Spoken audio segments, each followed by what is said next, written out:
All right, let's go, let's go, let's go.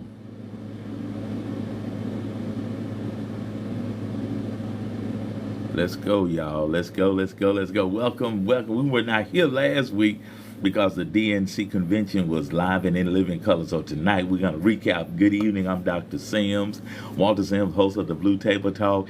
Welcome, welcome, welcome, welcome. Y'all share this live out with your friends. Invite three of your friends. Let's go, let's go, let's go.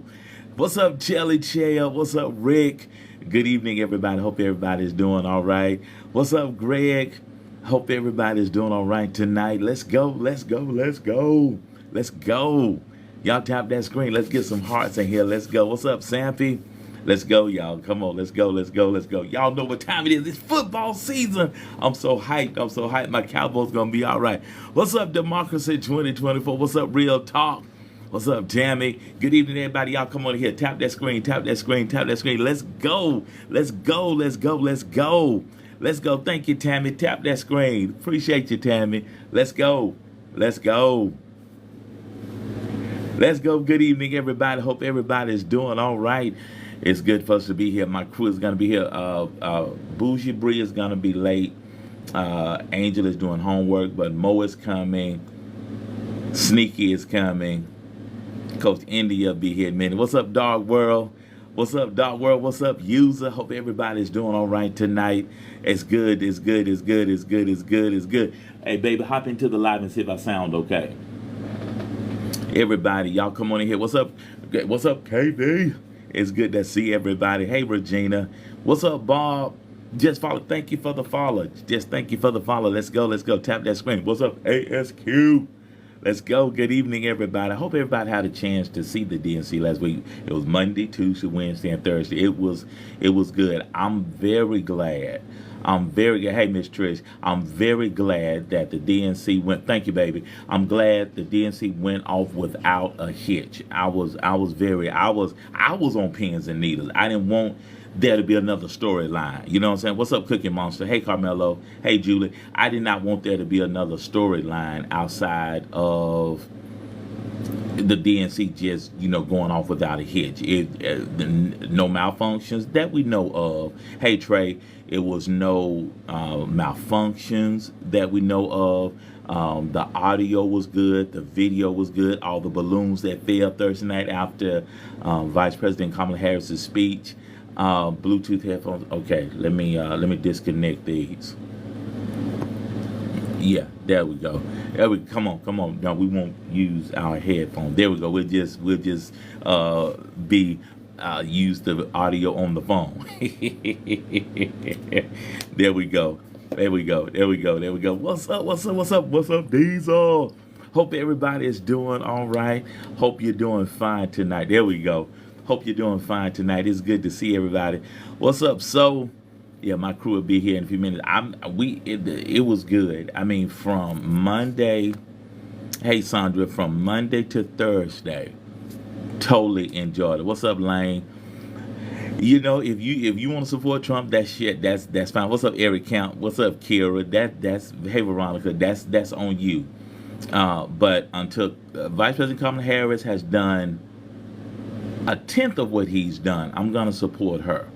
I can't tell who to vote for. Hey, Coach, come on in here, Coach. I can't tell you who to vote for, but my support is on the blue side of the house. My support is on the blue side of the house. That's right, P Love. What's up, Dr. Valerie? What's up, Coach India? Hi, how are you? Can you hear me? I hear you loud and clear. Can you hear me? Yes, I can.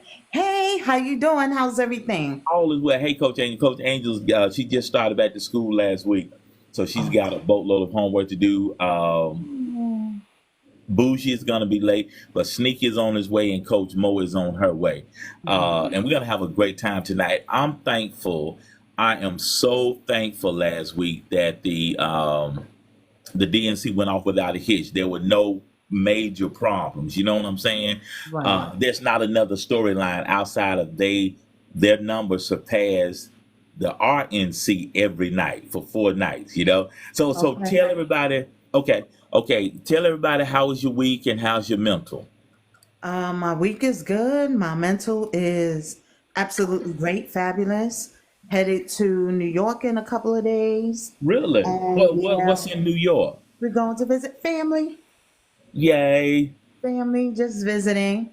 And that's it. Looking forward to this recap to talk about the DNC and the hope that it generated and the excitement that it generated. And I absolutely love the Obamas. I was watching some stuff earlier, going over some things that I did not see, like Hillary's speech. Yeah. And Everybody was so good. Look at your neighbor right I'm now and say, excited. do something. What did Michelle say? Do Do something. Do something. something. Do Yep. something. Hey, If you hear a y'all. lie, do something. If you hear somebody spread some misinformation, you do something. It was so good. All right, Coach Angel, Sneaky, Mo, how y'all doing? How's your mental? And what was your overall grade of the DNC last week? And then we're going to unpack some stuff.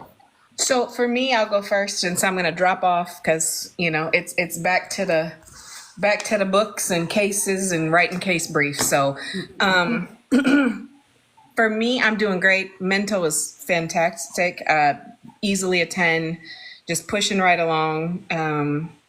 And the DNC, this is the first time in my, let's say 40 years of Okay. 40 of my 50 years that I ever wanted to be at a DNC, because it was a party. It was entertaining. It Turn was down for what? informative.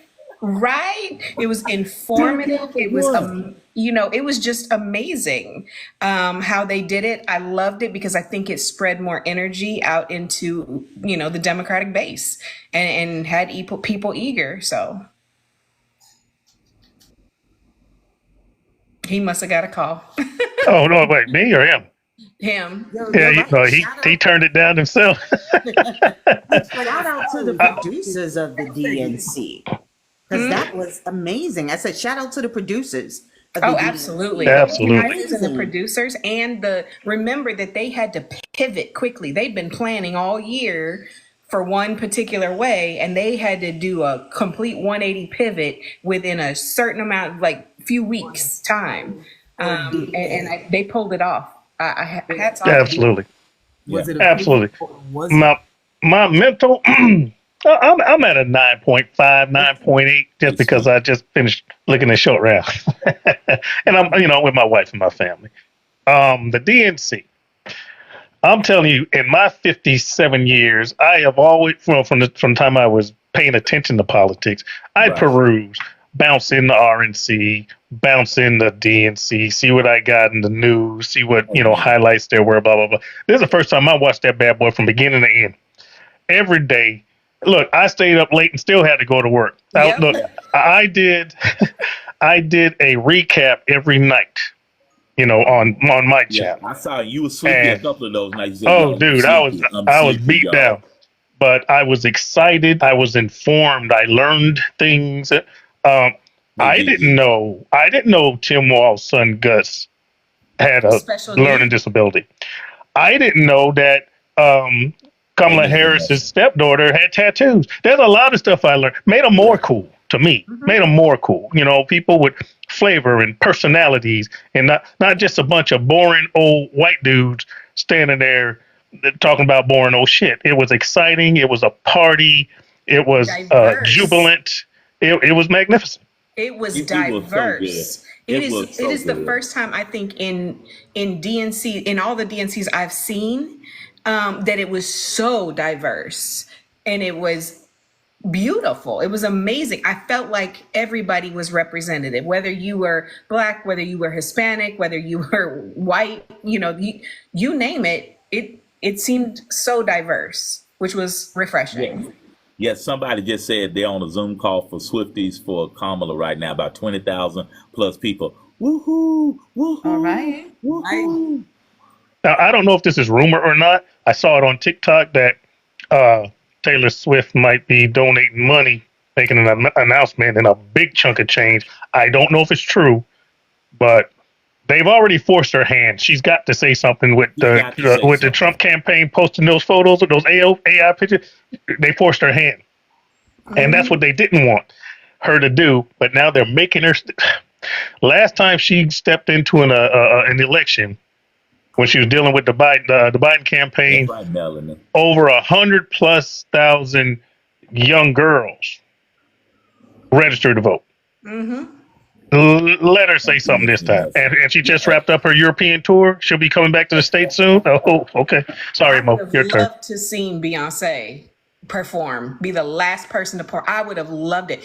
And you know that Trump's campaign tried to use the same song, Freedom, and she slapped him quick with a cease and desist. Yeah, I'm out just spreading the good news. Thank you, Melanie. Come on, Mo. Come on, Mo. I'm chilling. I'm good. You so mellow tonight, Mo. Yellow popping too? Well, you know, and yeah, tomorrow I've been waiting to do this. But yeah, one of the stories that came out, I was finna come off the cliff hot. I'm gonna try to be cool. Yeah, Sunny D wanted to make the commentary that Kamala coming down to the Sigma Gamma Rho Sorority Incorporated Boule was an unimportant party for her to attend. Come on. Excuse me, sir. Thank you. I'm like, oh, okay, yeah. I'm storyboarding it because I'm like, oh, I'm gonna have to take you all the way to the history, so there's no further a mystery for you to understand how SG Row is built for this, baby. Because we the only one not founded at Howard University, founded at Butler in 1922. We've been dealing with racists. We understand you motherfuckers through and through. That's why we still got canes, baby. Grand Wizard bought a house across the street from the university to try to intimidate our 7 founders. That's why we hold those. Look, we ain't new to it. We've been true to it. Come on. Go ahead and keep talking. AKAs filed to be a PAC, a political action committee. That's right. Hey, Divine. Hey, ain't Devil. never been heard of. Baby, they got the pockets. They got the money. We got the streets. D9, you don't listen. Do not activate the rich aunties and uncles. That would say one ski wee. All right, AKA. You don't want this smoke. The one biggest thing that these motherfuckers do not understand, what they have not been paying attention to, and they do not want. Yeah. Is the black elite and the black intellectuals. That's right, Devil. And get pissed off and run this. Thank you. And I think somebody was in here laughing. They put Kamala Harris' name in a comment and start laughing. Until she is a convicted felon, I'm riding with Kamala Harris and Tim Walz. I'm riding with them. And he's got re-indicted today. But anyway, we'll get into that a little bit later. Yeah. But guys, start with Coach India. Give me some of your highlights from the DNC. If we recap, every one of you give a different speech. And what did you like about the speech? Every one of y'all take, and I'm gonna let India start off. Which speech did you like? Pick one, and then each of you take one, and then Coach Angel, you got to hop off after you give us. Well, I tell you what, Angel, you start first. Okay. Give us the speech that you like the most, and then the panel members will choose a different speech. You know what? The speech I liked the most, I have to say, was Barack Obama's, because I saw his petty side. You know, when I was like, okay, you are human. He said, what's his weird obsession with crowd sizes? Crowd sizes, and then looks at his hands, like little hands. I was like, hey, that was a Mo moment. Goodness. That was a Mo moment. That was a Mo moment. I'm gonna be right back. Okay. But that was my absolute favorite one. Just because I got to see his petty side. That's all. You are funny. What else did he say that you like real quick? I have to think about it. My brain is in law mode. Talking about summary judgments. Well, one thing he said, to your point, one thing he also said, we can disagree with each other. We're in this together. Go ahead. There you go. Take off. He said, that we can, basically disagree and still be respectful to each other and still have civility towards each other. That's right. And so that I did appreciate that. That's good. Well, thank you, Coach Angie. You do that homework, okay? Yes, sir. Have Love a All you good right. guys. night, And come y'all. on, Take care. come on, Coach India. Which speech did you like? You can't use Barack. Okay, that is so hard. Civility. Trump can't spell civility. He can't spell just some of the basic words that they use. There were some fabulous speeches. I don't think it's not as much as I think Hillary, her speech, but the reaction when she was speaking and they started yelling, "Lock him up." I was just hysterical with that. I was just hysterical about that. But I think one of the things that I really took from the DNC, other than the obvious people, the Obamas, Hillary, Biden, was the up and coming people that we should pay attention to. I totally agree. Like Totally agree. Angela also Brooks in Maryland. I said, okay, I've never really paid attention to people in political spaces from other states, right? Right. But now we know, especially how the Republicans get down, that we need to pay attention to everybody, everywhere.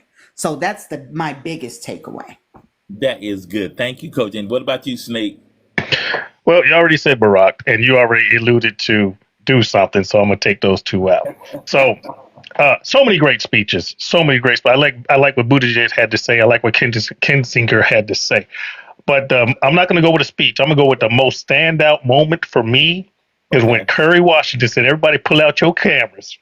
Oh, that And was you good. and you film That was this good. and That you was send that good. to everybody. I was like, this girl is not playing. She's leveraging social media, It was good. and that was an excellent freaking thing. I love the way she did that. That was good. And then had the two nieces. Oh yeah, Kamala Harris said, "Now, how do you pronounce her name? Comma, and then the baby sister was like, love. Okay, everybody say it together. yeah. Kamala. It was good. What about you, Mo? What was one of the speeches that you liked a lot? What were the other ones? Everybody, so you said Obama. Michelle and Barack. Oh damn, you took the good ones. Okay, and then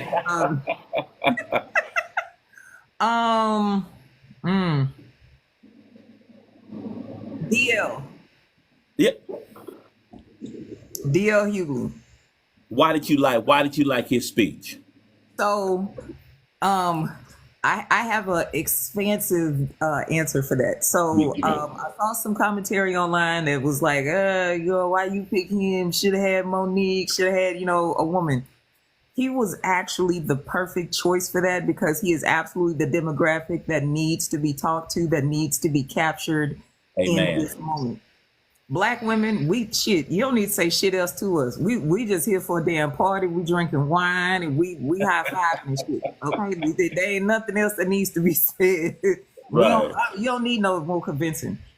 But he is absolutely the pocket, the demographic, and if they are going to be spoken to, he is the motherfucker to say it in the way that it needs to be said for them to listen. Mm-hmm. So I really like, and I listen. And I did a video in the bed, this same background. I was eating my yogurt. I was like, now look here, goddammit. You throwing these shots at him, and that's exactly what got us here and fucked up to begin with.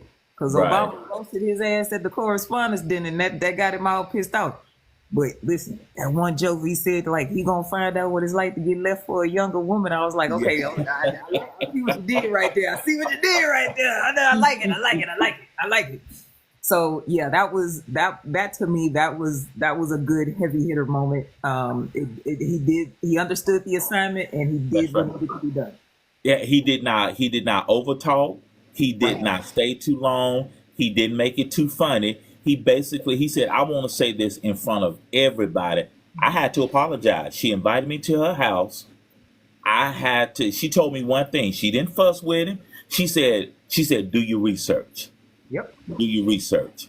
And he said, listen, as loud as I was with my accusation, my apology had to be just as loud. You know what I'm saying? Come on, Snake. Oh, that's exactly what I was going to say. As soon as they introduced him, I turned to Kim. I was like, he is going to apologize again. Almost every time he gets on anybody's interview, TV show, the DNC, when you bring up politics, he can be like, wait, I wronged her. I was saying some shit that I shouldn't have been saying. And she, with grace, told me to look it up and she didn't appreciate it. And he said he needs to make his apology as big as his fuck up. And he's been doing it ever since. I appreciate that man for that.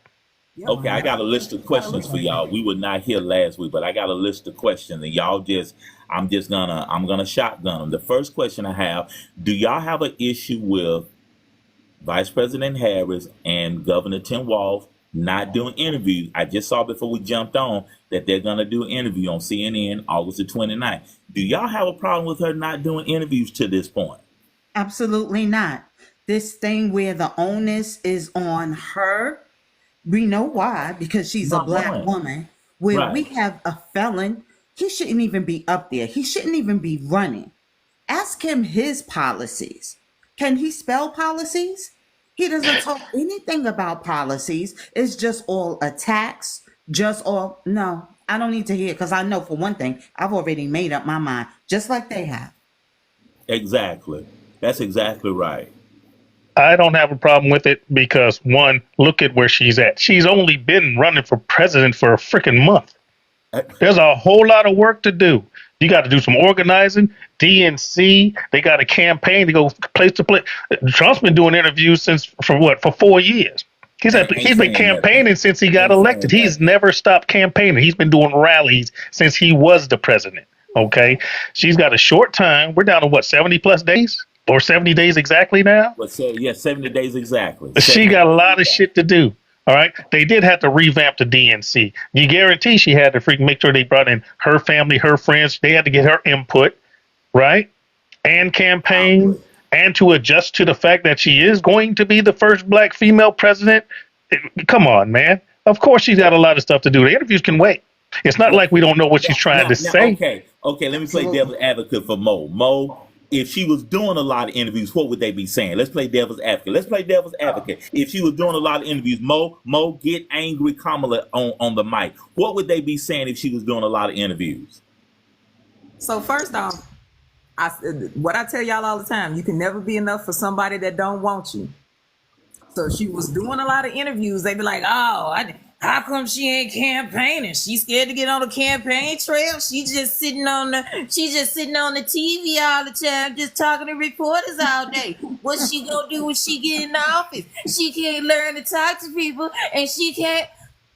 You motherfuckers ain't happy with shit. It wouldn't matter what the hell she did if she got up there and did speeches all day. Oh, she just do speeches all day. She can't have no conversation with nobody. She goes and has the conversation. She can't do no speeches.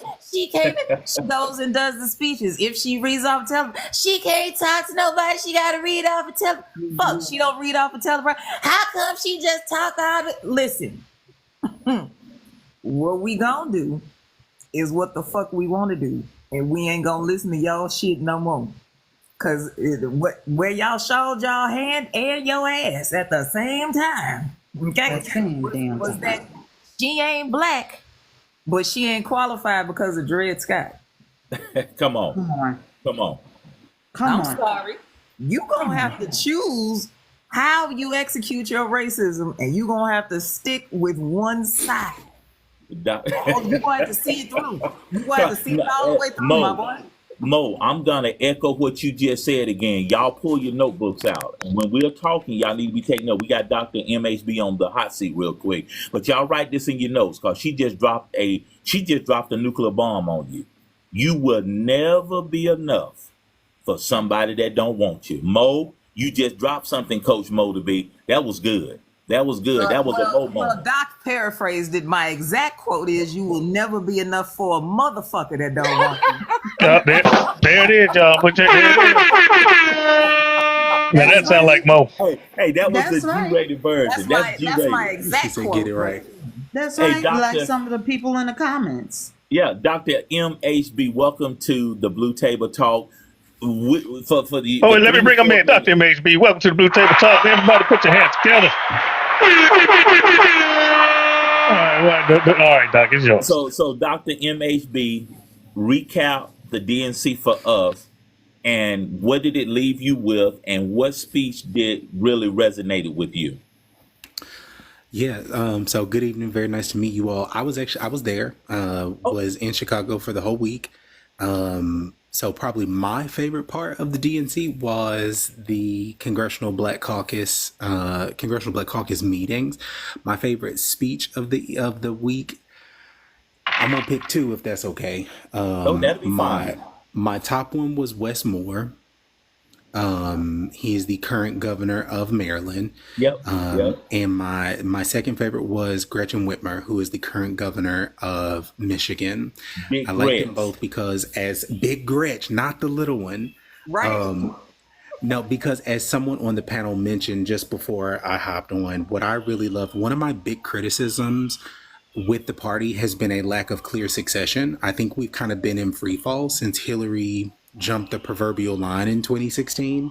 Okay. So yeah, we've kind of been in free fall, and there really has been no clear line of succession. I think this week, or last week rather, really showed us that we do have a very clear line of succession in the party. We have up and comers, we have people who are already experienced leaders in the party. So that was good. I really love that. Well, that so in your opinion, and I'm sure you're out there with a lot of people, and I know you interact with a lot of people. What do you think VP Kamala Harris is one of her biggest hurdles is? Honestly, I think her biggest hurdle at this point is going to be making sure that she is able to hold ground in the battleground states, Okay. making sure that it does not, the excitement behind her candidacy. That's me and Big Gretch. Okay, that's Last nice. week. That's nice, Dr. MHB. No, yeah, I think one of her biggest hurdle is going to be making sure that the excitement doesn't wear off behind her campaign. We are, we're probably about 45 days from early voting. And a lot of absentee ballots will start going out middle of September. So I think that holds very well for her and her campaign, that there is still this excitement. At this point, really all she has to do is not fuck it up. Yeah. I mean, and and I was saying to some friends the other day, I was like, at what point are they going to cut Donald Trump a check? Because he has been the best surrogate that this campaign could ever ask for. All that man has to do is open his mouth, and they have new material. Yeah, like just talk. Let him talk. Just let him talk. And so that's why when the question comes up, why isn't she doing more interviews? I'm like, she doesn't have to. Like, Trump is doing all the interviews, and he says something, Trump and Vance, and they say some fuck shit every time. Every time. If that is what we have to look forward to every time we sit in front of a camera, we're good. But I don't think that's going to be where she is. I think they're going to sit down for this interview on Thursday. I think it will probably go well. They're going to get some really difficult questions that come to them, because I think at this point, CNN is very concerned about people thinking that they are left leaning. So I think Dana Bash is going to come with the hard hitters. I think Kamala, if she loses, her Achilles heel in this race will have been Palestine and Israel. Okay. If she loses this race, it will be because of Palestine and Israel, and because there's a large contingent of the party who either A, is not a fan of what is happening in terms of the United States, but again, that has nothing to do with her, right? We're talking about 80 years of foreign policy in the United States that cannot be changed overnight and cannot be changed by one person. That's correct. Thank you. But she's got to talk about it the right way. She has to address it in the right way and make people feel like their voices are heard. I think we fucked up last week in not giving a space for any Palestinian American to be heard on a national stage.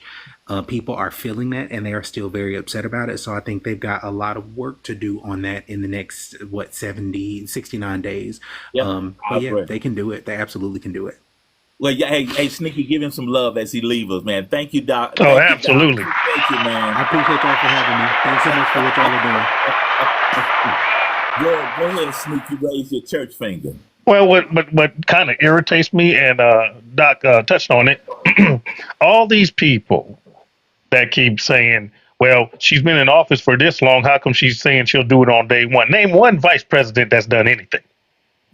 Name one vice president that's in charge of policy. Name one vice president that signed the law.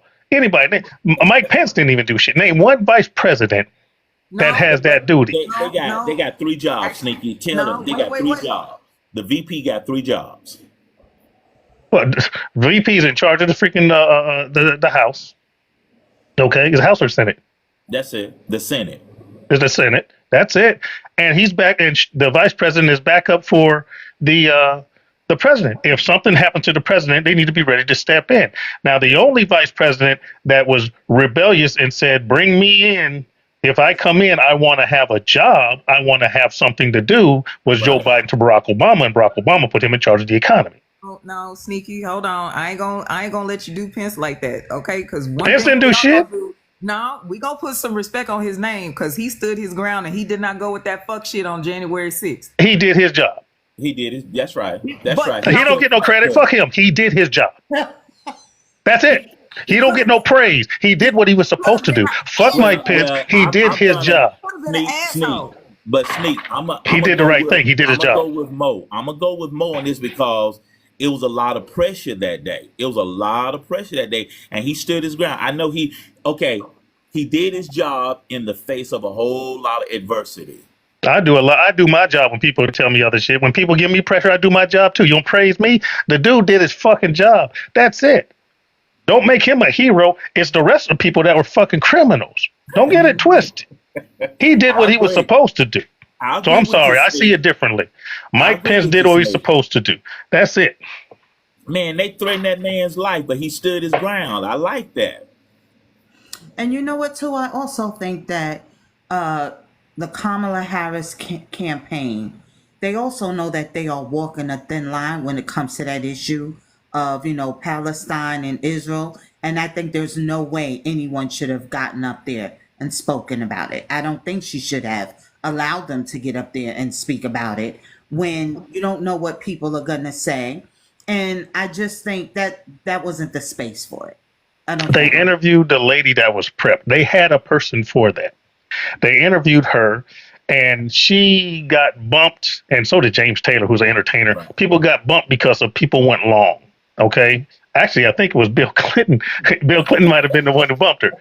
Don't quote me on that, but people got long, and sometimes people got bumped. Monday night and she said her message was going to be, obviously bring attention to what's going on in Palestine, and she was going to talk about how the Biden administration and the Biden Harris administration was working to get ceasefires and stuff like that. But she was going to put her personal experiences, being a Palestinian lawyer, I think she was.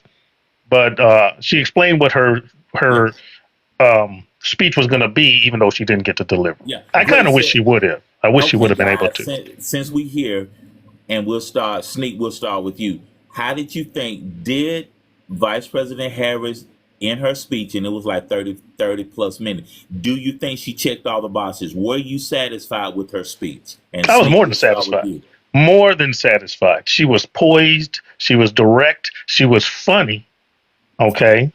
And she was savvy. She checked all the checks that I needed. Okay. Because she concentrated on unity. She concentrated on the future. She concentrated on policy, and she concentrated on the people. No doom and gloom. None of that. We're going back. None of that. And then, she threw in some zingers. But yeah, I think her speech was excellent. I loved it. What about you, Mo? I agree. So her speech was 37 minutes. Yep. 45 was an hour and 90 minutes. 90 minutes. Yeah, an hour and fucking too long over a whole bunch of bullshit that you couldn't even. It's like you felt. It's like you woke up. Oh goddamn, you still going? And oh shit, you still there? Like what the hell? I love you too. Yeah, I really appreciate the fact that in any time that she speaks, it is very concise. Is to the point, very direct. She clearly has an assignment for whatever, forum or whatever engagement she's at. and she sticks exactly to that. The compare and contrast between the two, I'm like, damn, it's like, do you want, honesty, transparency, hope, and a future? Or do you want doom, gloom, bullshit, and, dragon ass rhetoric? Black sheep, you can get with this or you can get with that. Yeah, I'm telling you, do you want the past, and that's what they're living in, or do you want the future? You know what I'm saying? What about you, Coach India? I loved it. I loved her speech. I didn't feel like she left anything out. I was in terms of the whole DNC. I was shocked. I was just shocked at how good it was. I was shocked at the speeches that the people. I think I learned so much. And for me, I had not been interested in the DNC since Jesse ran. And then I was just like a year too young to actually vote for him. That was what, 1984? 88. 88? I believe it was 88. I believe it was 88. Yeah. Yeah. I haven't been interested since. So if that's how the DNC is going to do it, it makes you pay attention, especially when you're not, for those people who really aren't interested in politics at all. I know, right? I know. Right. Can we put our hands together for Gus? That kid ripped my heart out. Gus Walls, come on, man. That's my dad. That's my dad. And yeah. Y'all talk about Ann Coulter. And she made this comment, Mo. She made this comment weird. Come on, Mo. So let me tell you, if for the fuckers swirling in the comments, let me tell you what was said about Gus and what continues to be said about Kamala lets us all know part and parcel everything about the content of y'all motherfuckers' character. That's right. Okay, so Ann Coulter said weird. There were a couple of other pundits and Republicans. One guy said, this is what you get when you take masculinity out of raising boys. Oh, he's a little bitch boy. Listen, until look, like homie Ray on here said, until they found out he has a disability, and they're like, oh well, I'm sorry, I get See, Still a child. He's still a that shouldn't fucking matter. The kid was a kid. 17 years old. So what? I can talk shit about a kid, but not if one has a disability? Fuck out of here. You should have enough respect and dignity to not try to disrespect the kid, period. But you also have to consider these are the raggedy motherfuckers that their leader talks about his own fucking daughter that, she was my daughter, I fuck her in 10 years. Shit like the crass ass shit like that. You're crude, you're boorish, you lack decorum, you have no couth. It's just, I'm like, y'all just miss me with that talking about a 17-year-old young man that's crazy about his dad. What did that say? Gus Tears, and they missed this. But what did Gus Tears and him saying that's my dad? What did that say about Tim Walz? Oh, listen. First of all, the kid's nonverbal, so him to even attempt to look around and say that proud for him to stand up, break out of his shell and say, that's my dad, clapping with tears and wanting the crowd to know that that's my dad shows me that Tim Walz has a type of character and he's a type of father that just brings out the emotions of a kid. That shows you that Tim Walz cared. That means he's a nurturer. That means he paid attention to his kid. That means he took care of his kid. Okay? I mean, I really okay, we got another guest on the hot seat, dunked in history. He said he's a U.S. history major and he wants to bring context. And welcome, my friend. We're talking about the DNC. We all blue over here. Well, that's what we're wearing. But go ahead and give us some of your comments and some of your thoughts. I am a historian for Harris, so you can take that into Hey, welcome aboard, man. Welcome aboard. There it is. If you look at this from a historical perspective, the disconnect button. I was scared there. Okay.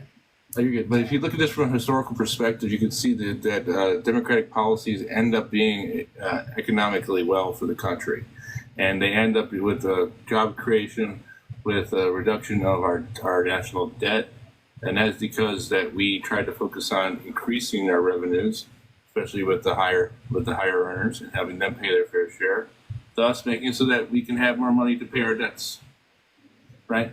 And so with that, I mean, we can see that with job creation, we can see that over the board, and it's just it's all same old played out Reaganomics that is still being puked out by the Republican Party right now. That's right.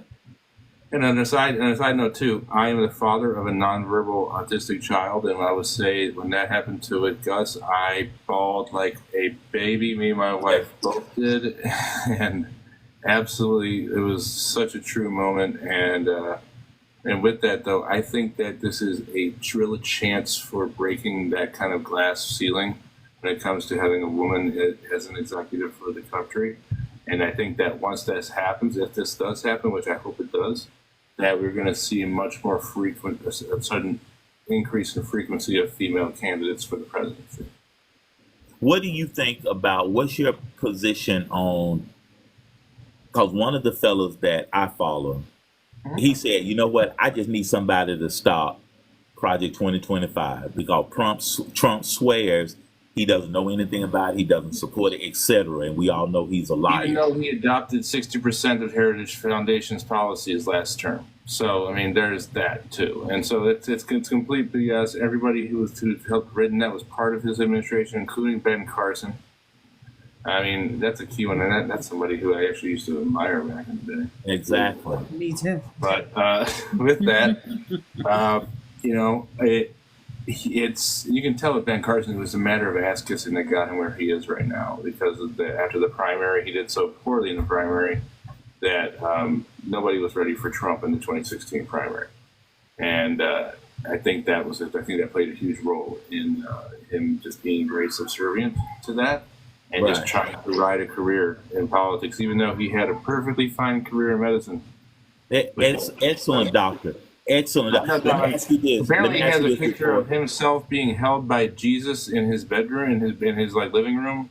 Right. According, literally, I'm not making that up. That's according to reporters. Himself being held in an oil painting by Jesus. I was like, okay.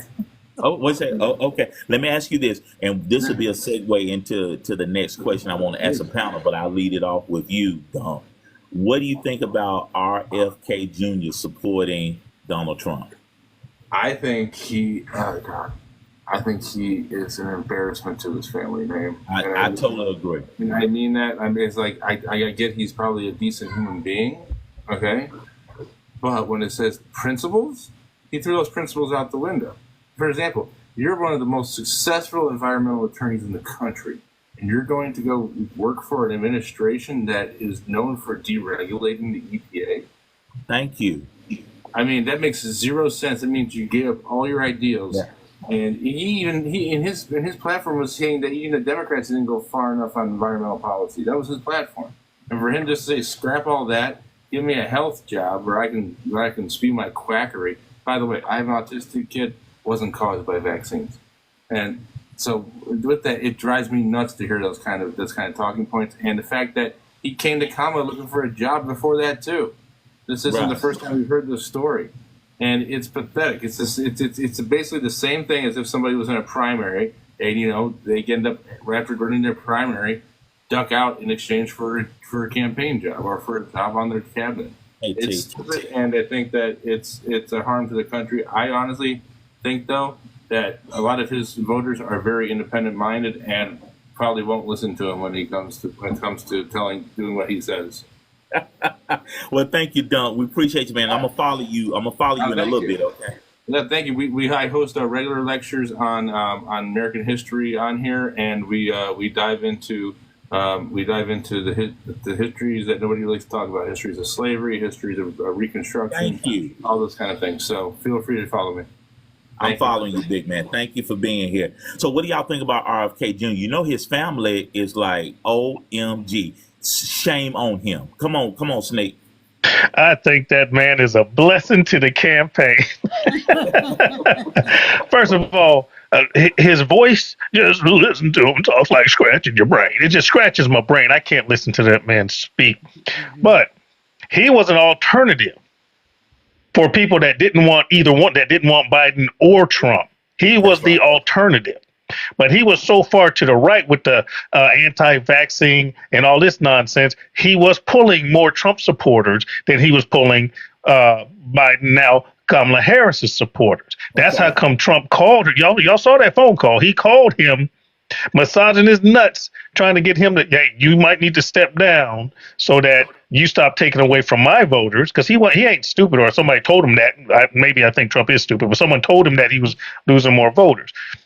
Now that RFK Jr. has stepped down, that's a good point. The ones that didn't want Trump then still don't want Trump now. So what options do they have? Because that turncoat just kicked them in the ding ding, because they were going to him to stay away from Trump. Now he's joined Trump. They either go to Kamala or they sit it out.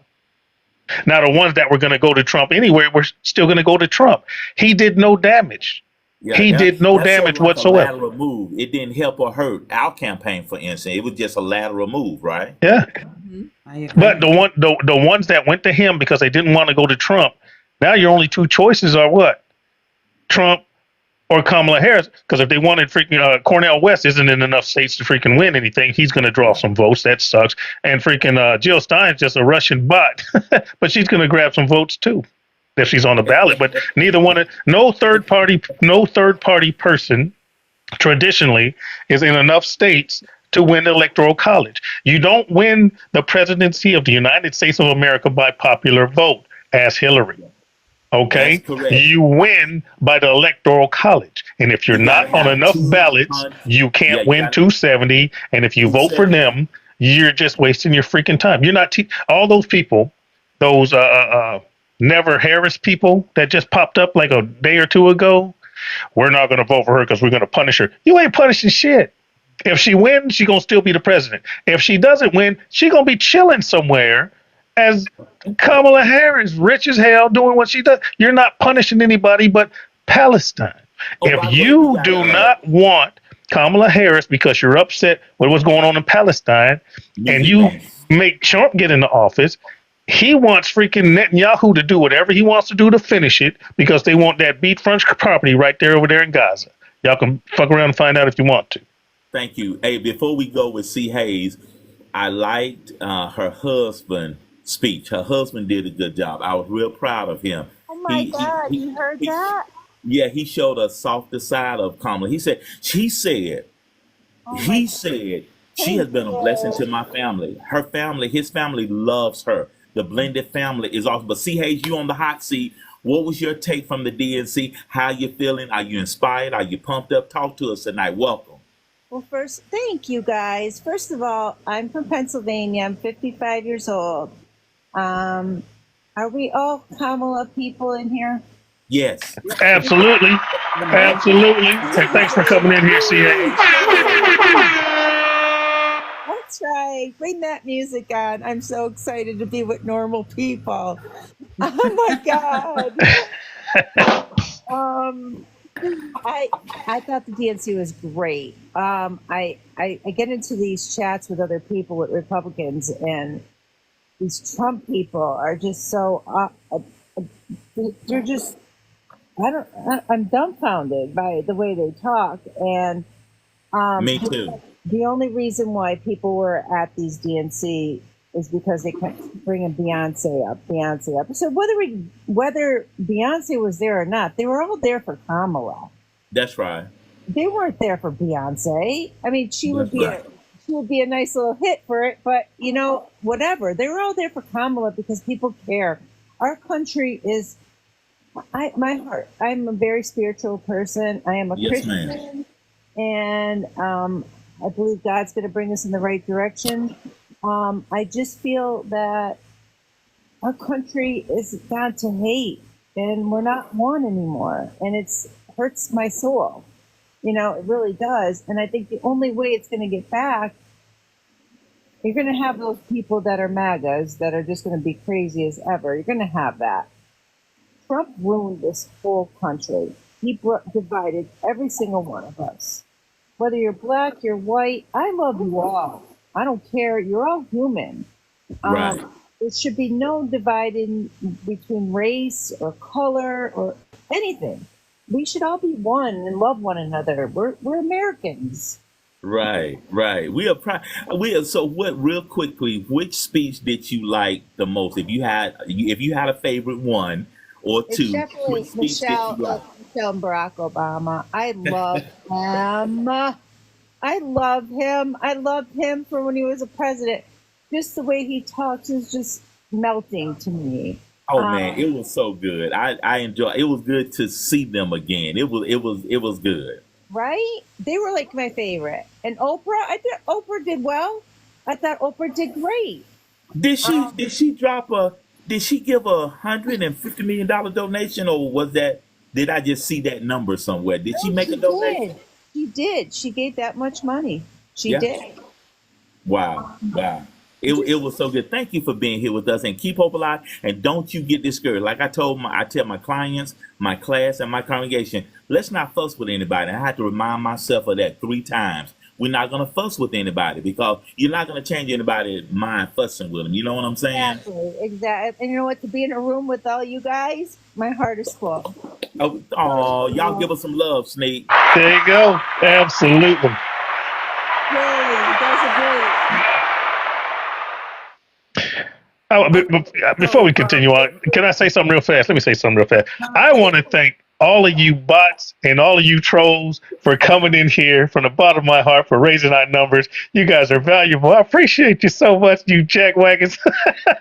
You guys don't realize that you're boosting our numbers, but thank you so much. So actually, I was gonna say, for the real motherfuckers in the building, get to tapping, because y'all are fucking up my rotator cuff. Me on my duties, blocking and moving these motherfuckers out of this room. So tap. We need to get amen. Dogs rule, amen. that will help us Amen. move in the algorithm and will help clear the trash out, so I don't have to do so much goddamn work. Okay, let's take a little tab break. Oh, by the way, Doc, that's the new nails. The new nails. I love Oh shit! Look at that for the nails. That's right, Grilla. Come on, Mo.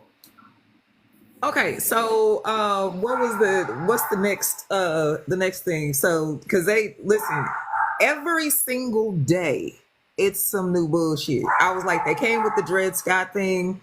And I looked at, so the organization behind that, the National Federation of NFRA, so National Federation of Republican Alliances. That's what it is.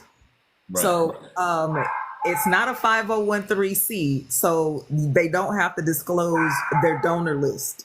Okay, yeah, right. So I went to their website.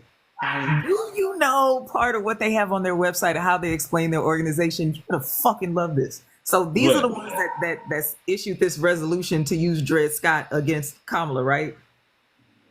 They are the Frederick Douglass Republican Organization. They're the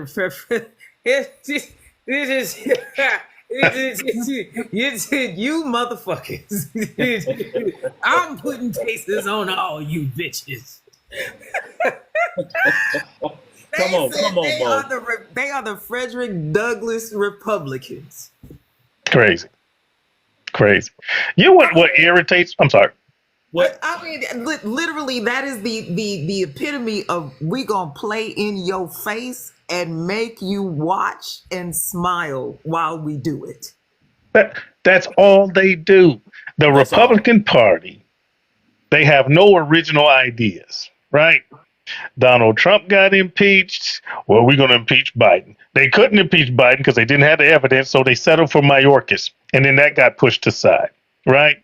And then Donald Trump got convictions. Well, we can't convict freaking Joe, so now we're going to convict freaking Hunter, okay? They had their RNC, and the big spoiler was they're supposed to get a big bump that next week, but Biden stepped down on that Sunday.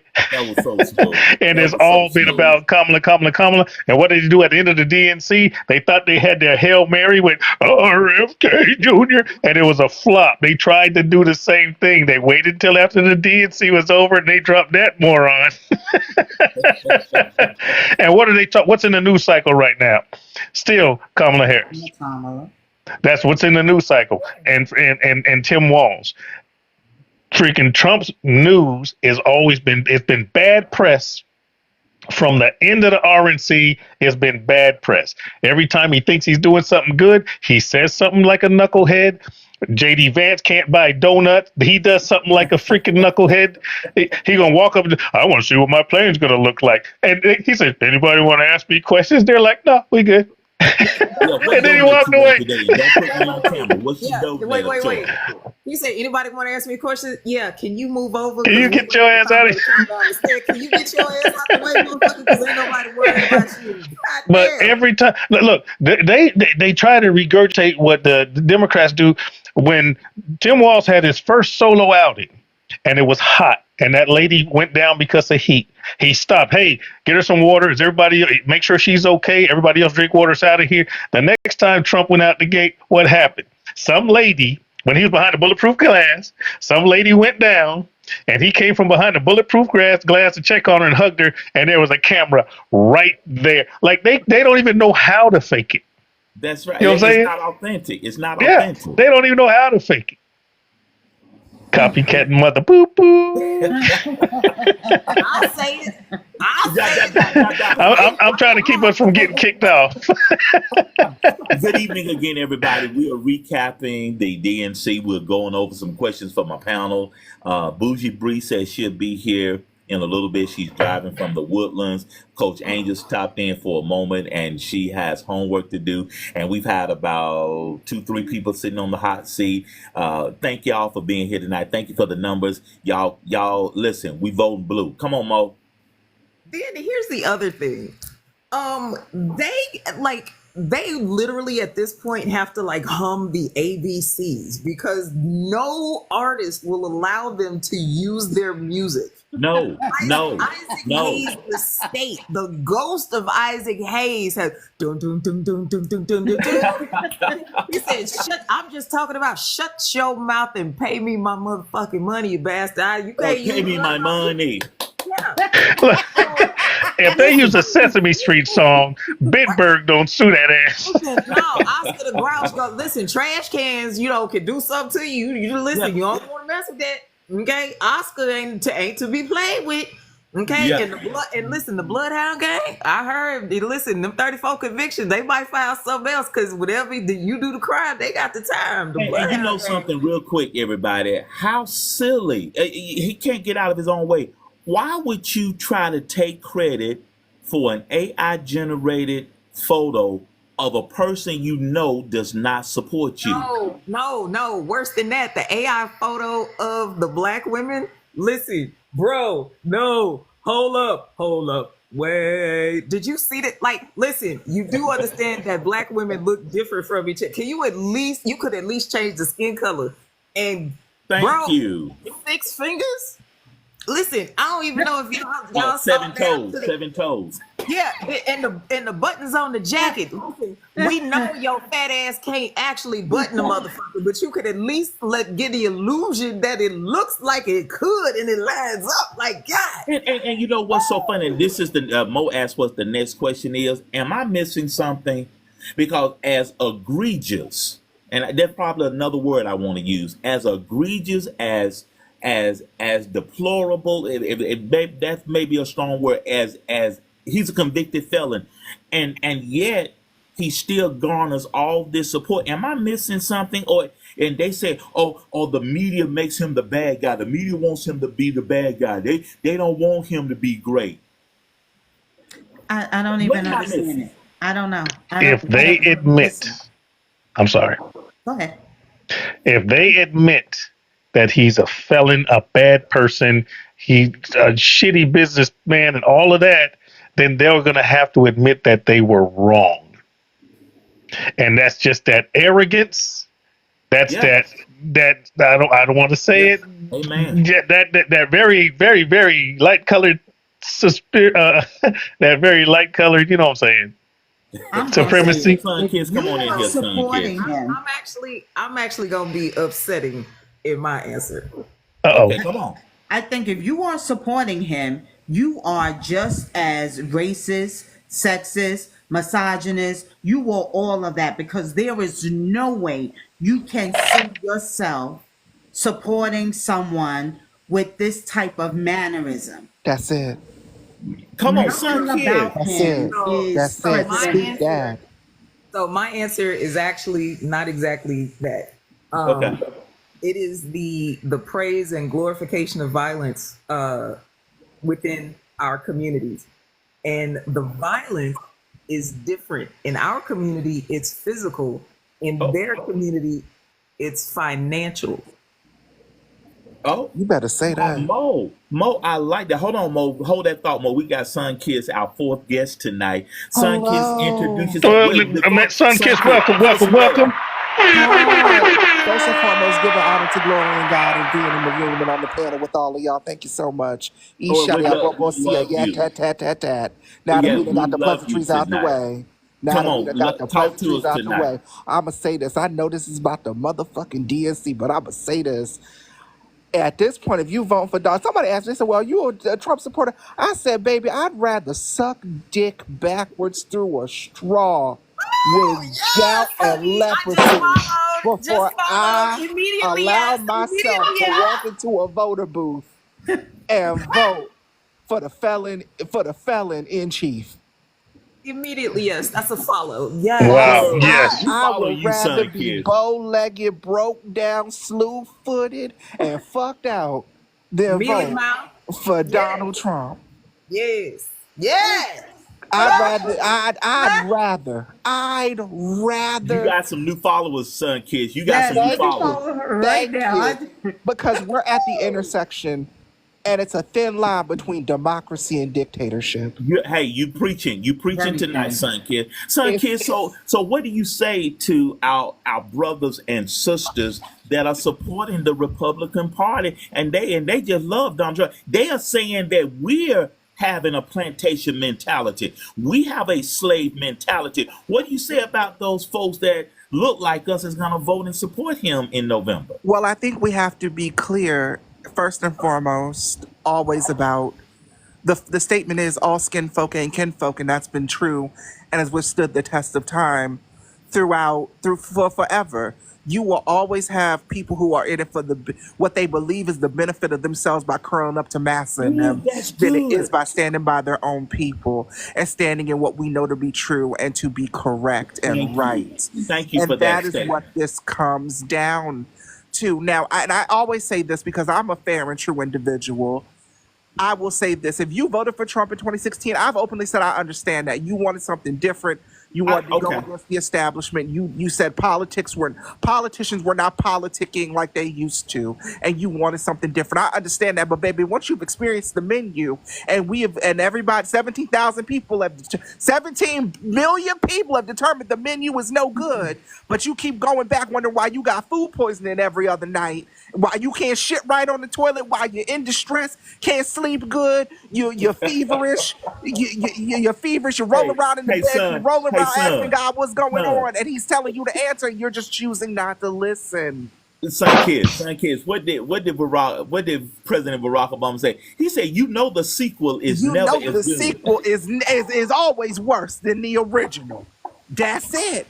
That's it, and that's all. And we have to understand that in the grand scheme of things. The You grand guys, scheme girl, of things is you this: preaching is that tonight. You I'm gonna preaching be tonight. real honest. I'm 30 years old. I'm gonna be 31 in September next month.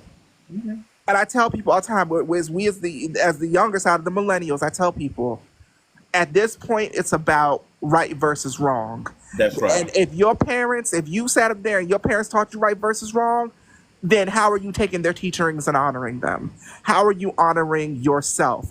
And later on down the road, when history recounts itself, because it will, Thank you, when your children and your grandchildren ask you, well, mom or dad or whomsoever, well, how did you vote? Where were you during the 2024 election? I'm going to gladly tell my babies, look, I was in the motherfucking trenches on TikTok back in 2024, getting the people together, bitch. They was trying to come at me from all angles, but I said, not today, ho. And I had something for their asses every time I was in the motherfucking trench. What? Yeah, turn down for what? Yes, ma'am. Wait. Hold up. I'm trying to listen. I'm having a whole color purple silly moment in the pan shop because I'm 48. But how she 30? I'm 48, and she sound more 48 than I do. She sound like an old lady, don't she? She sound like an old lady. Listen, I'm ready. I'm ready to pull up with the Newports and the Hennessy, man. And let's sit on the porch. Absolutely. I got my house robe with no belt, bitch. Let's do it. Oh, she raised right. She raised. Y'all put y'all hands together. She raised right. I'm But bringing them the real for the parents. baked beans and the coleslaw. What you want, baby? And to add a little razzle dazzle, I got a little garden gummy that we both can have a piece of, so we can go into our night peacefully. I'm in love with her. Absolutely, because we will I'm in have love. peace. At the end of the day, peace is gonna be motherfucking still. Now, whether that's Smith and Wesson or whatever the case may be, or whether it's us going in with our pencils and our ballots, either which way, peace is going to be still, because the righteous shall move forward, and thou and henceforth shall understand that we are a democracy. We are for the people, by the people. If we wanted a dictatorship, an oligarchy, or a king, we would not have ever separated from King George and Queen Charlotte and became the 13 colonies, which then became the United States of motherfucking America. You have to know your history, otherwise you are doomed to repeat it. And right now we are staring down the barrel of repetition. Y'all give her some love, Sneak. Yo, I gotta say, look, you're the first person I followed from alive because I just learned how. I was determined to learn how to do it, girl. I just followed her. Big, yeah, Lord have mercy. What you say? She was raised right. You waited too goddamn long to press that follow. As soon as she ripped off the first, I ain't know how. I didn't follow. Shit, tell me shit else. Look, I was beating this phone up. Push here, push here, push here. That ain't right. Push, recharge. What? Push here. What? I learned how to follow her. She said something. She said something powerful. The reason some people are supporting Trump because they're all about their own self-interest. Well, that's why I'm supporting freaking Kamala Harris. My self-interest. Yeah. You know, Yeah. look, I like what she said. People, even me, when people say they're voting for Trump the first time, and once he won, I was like, you know what? Got no choice. Let's give him a chance. How bad could it be?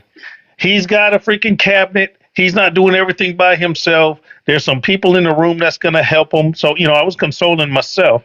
Right. But then quickly I found out that he wasn't listening to those motherfuckers. No. He just wouldn't. Barack said something so powerful. He said, and Michelle echoed the same thing. Well, Barack echoed what Michelle said. He only wants power to make himself great or better. He's only concerned about himself. Barack said he is the only man that he knows that has whined for the last 9 years since he rode down that golden escalator is always what's not right with and for him. He is a selfish individual. I'll tell you, this is what I learned from Donald Jackass Trump. A lot of the things that I thought were etched in stone, that I thought there were obligations, rules, regulations for the presidency, a lot of the things that we saw presidents do were out of tradition. Right. And if it wasn't something that he had to do, he wasn't doing it. He wasn't going to those freaking prayer breakfasts, and he wasn't going to those roasts. He wasn't showing up to this and showing up to that if he didn't like it or if it wasn't an audience that he wanted. And I was like, write this down. Write this down. And this is something that I learned listening to a talk show. He played golf, and then we got a fifth guest on the hot seat. He played golf every 5.5 days. Oh, so he was a Monday through Friday president. Yeah. And then he'd go golfing on the weekend. What job could you play golf that much on and still be employed? Jen, welcome to the Blue Table Talk. Jen, thank you for the gifts, everybody. Thank you for the new followers. Thank you for these hearts. Y'all, let's get to 50,000 likes. Come on, Jen. Welcome, Jen. Welcome. Thank you for allowing me in your chat. I want to say thank you for allowing me in your chat. Come on.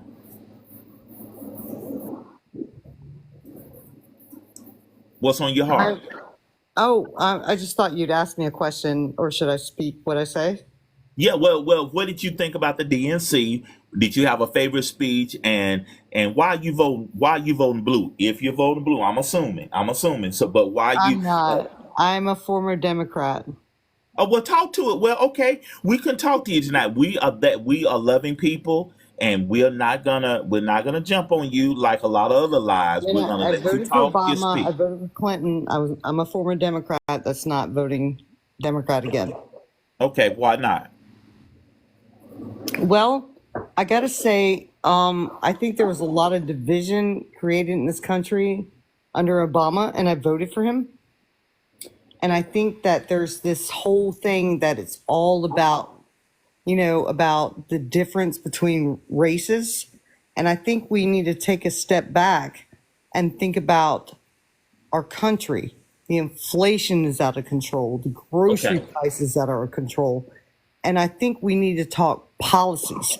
And I think I have a problem with, I've always wanted a female as president, but I'm not going to vote for her just because she's a woman or based on the color of her skin. I'm okay, voting based on policy. So I want to know your policies. And when you're avoiding the media and you're not telling policies, when the grocery prices are out of control, the inflation is out of control, I have a problem with that. So I don't want to talk about those. I don't want to talk about abortion. I don't want to talk about that. I want to talk okay. about policy. Policy. And she's not talked about policy and what now, like, since she was not, the Democrats didn't vote her in. So I Okay. want to know her policies. I Well, mean, well, let me. And I what don't I want to have know I social things. I want to know how you're going to fix that. I could get under Trump grocery prices and fill my grocery card up at $150. And now you go into the store and you buy something, it's like $80 for like 30 items. I want to know how she's going to fix that. Let's I start. don't want So to let's talk start about breaking it down. anything but Okay, that. okay, got well, it, hold got on, it. hold on, hold So on, let's Jen. start. So let's Policies. start Yeah, breaking it hold on, down. So Jen. let's start Hold breaking on. it No, down. policies. So mute her because she's either a bot or she's trying to railroad the live. Okay, Exactly. go ahead. Yep, I knew it. So we've got a flood of those. The Hitman guy was another one of those. Yeah, So yeah, so Doc, I'm trying to vet them.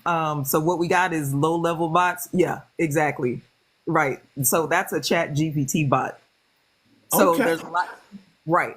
So how you spot them if they are below the 1,000 follower count, they can't cam up.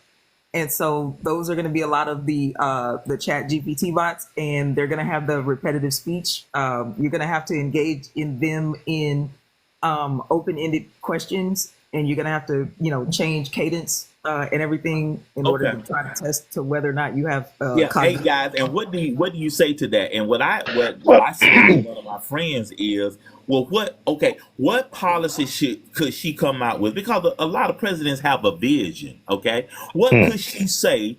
And I love what you said earlier, Mo. But what policy could she come up with that the other 46 presidents didn't Well, fix? What could she say? I He's mean, already talked about it. yes, that's what if I may, Mo. Go ahead. Every campaign speech, she's talked about is policy. She's telling the division what she's trying to do.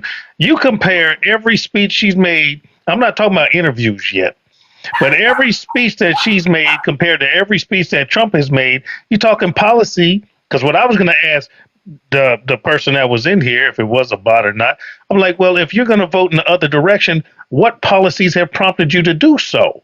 That was There going to you be my go. question. You don't like that Kamala Harris doesn't have policies. So what policies of Trump's do you like? And it was going to be cricket, cricket, That's right. That's fucking exactly cricket. right. He hasn't. Okay, let me ask y'all this then. Since we are pretty on top of our game, he said that he wanted to do away with. And President Obama said, "Well, they don't call it Obamacare anymore. They call it the Affordable Care Affordable Act." Care Act because it ain't So, cool though. so Because it's popular. Trump, he preached for 4 years. He wanted to do away with Obamacare. What was his replacement? There's never been a policy. Zero. Nothing. He says that he wants to bring down the inflation. There's never been a policy. He says he want to make cut your grocery bill in half, but there's no policy. See, he's banking on wishes. He's peddling wishes. All right. He's peddling. I'm gonna do this. I'm gonna do that. I'm gonna do this. And like that little kid told freaking the pillow guy, what you want to give it? Trust me, bro. Come on, man. When Kamala Harris does talk about policy, she says, I'm going to do it by doing this, this, and this. I can't wait for her interviews. But the same reason I'm not worried about her interviewing is the same reason that people weren't worried about Trump freaking doing debates when he was winning. When they were doing the freaking Republican primaries. Right. He didn't show up to a single debate because he was that far ahead. Remember that? Remember that lack of Trump? All right, when you had Ramaswamy and freaking Nimrata and the rest of those, Rafael Cruz, all those knuckleheads talking to each other. I'm using their real names. I'm sorry. Trump didn't show up to none of that because he was that far ahead. Well, guess who's ahead now? Let me ask y'all, let me say this, and we're going to wrap up in a little bit. Let me throw this at you, Mo, Coach India, and Sneaky, and somebody that is a staunch Trump person.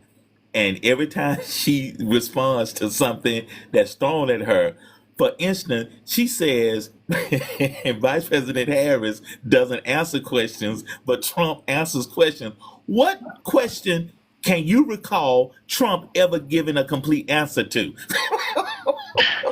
Trump is doing exactly what I like for him to do. And it's a strategy, and I hope it doesn't stop. And I think it's a Democratic strategy, and he just doesn't know it is. Just let him talk. Just let him talk. He's sinking himself. You heard about the mic controversy for the debate? Yes. Oh yeah. That they're trying to cut it off, and then Trump went behind his aides and was like, "No, leave it on." They're like, "Fucker, we want it off." Kamala's like, "Leave it on." Leave it. Can you imagine? Kamala's like, "No, cut the motherfucker on." And said Trump like, that bitch said, "I want it on," and they're like, "Motherfucker, shut the fuck up." I gotta ask you this, Andy. Everybody in here, who's the master of snapback? Thank you. Black women. The master of snapback. I heard Mo say, and I can be petty sometimes. And if I know I can get under your skin, I'm going to keep digging. I'm going to keep digging. I'm going to keep digging. I'm going to get you. I'm going to get you. Because Mo says she is trained. She is a prosecutor. And here's the thing. She ain't it. Look, she can do it open mic because, baby, we ain't even got to do it verbally. Because, look, all it's going to be is a... That's it. Yeah. That's it. You can't get under. You're not going to be able to get under skin. I'm very proud of her. I was a little nervous before she did her speech. I was praying hard, but I said, wait a minute. She's a black woman. She's got her Indian mother. She's AKA. Oh, she'll be all right. Listen, I said I'm gonna pull a DL Hewley now. I said with my whole chest, I got videos to prove it. Go through my shit. I didn't think America was ready for a black female president. I said it with my whole freaking chest. And I said, I hope I'm wrong. And I am. The support that she's getting, I'm so happy to be wrong. I'm backing the shit out of her. Why did you say that, Sneak? Because I just didn't think America was ready. I said the same thing about Barack Obama. Really? I voted for him like a mofo. But I was like, I don't think America's ready for a black president. I don't think I'm going to vote for him now. That's right, man. I'll be honest with you. I didn't think he was going to win. And I was I was working as a contractor in Kuwait. And when the phone rang, my wife woke me up. She's like, baby. And I got up, I went to my computer and I opened up the freaking Chicago Sun-Times. Because that's the first thing that popped up. And I got cold chills. I sat back. I was like, oh my God. Look, a black man in the Middle East on a laptop confirming that the president of the United States is a black. He just won the election. Yeah, I'll never forget that. They scanned the whole world and everybody was doing this. The whole world. So anyone's like, well, you said, I said the same thing about Barack Obama. I don't think the world's ready. I don't think America's ready for a black president. I was wrong. I said, I don't think America's ready for a black woman president. I think I'm wrong. And I'm glad to be that way. Shit. Hey, come on, Mo. So I think, and okay, this gonna be a little okay, but just hear me out. Hear me out. Okay. So the way with the reeling from Obama got us Trump because Biden didn't have the Riz, right? I think we have more of an opportunity, and I really like Walls even better as the pick because it gives the default cushion that, hey, I know you going out on a limb going for the black woman, but hey, if it don't work out, we got the 25th Amendment, and you got your default white guy, so you're gonna be all right. You know what I like about Walls? What do you like about Walls? What I like about Walls, on top of his military career, because I'm military retired, and on top of him being a football coach, because that means he knows strategy and he knows how to motivate people and all that stuff. On top of him being a school teacher, because he's an educator. What I like about him is when you're a freaking school teacher, you learn how to be petty. Them kids say every day. Listen, he acts like a school teacher. All right. He speaks like a coach. His demeanor is of a soldier, but his petty is strong. The petty is strong in that one there. Oh yeah, I absolutely love it. Barack, y'all said a minute ago, Barack poked him a little bit, and Barack said, I love Governor Wall. And he said, and those flannel shirts that he wears, that's what we need in the White House. Those flannel shirts, he didn't get that from no booster, no supporter. He got that from his closet, and he wears them. See, and you know what though? The fact that he is like the only politician in arm's length breath reach that does not have any financial encumbrance. That's right. I mean, the man has no investments. He has no stocks. He has no bonds. He doesn't have personal property because he sold his damn house when he became governor because he's like, y'all gonna give me somewhere to live, I'll unload this. Yep. His entire net worth is between 600,000-700,000. That's it. So when he becomes VP, I saw your TikTok on that. Yeah, his VP paycheck and his pension from the service. That's it. So he flying by the seat of his pants like the rest of us. So when he gets up there and says the government needs to mind its own damn business, he means that. You know what I'm saying?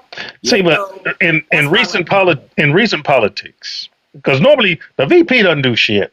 All right, back in the day. All right, Dan Quayle and Gore and all the rest of them people.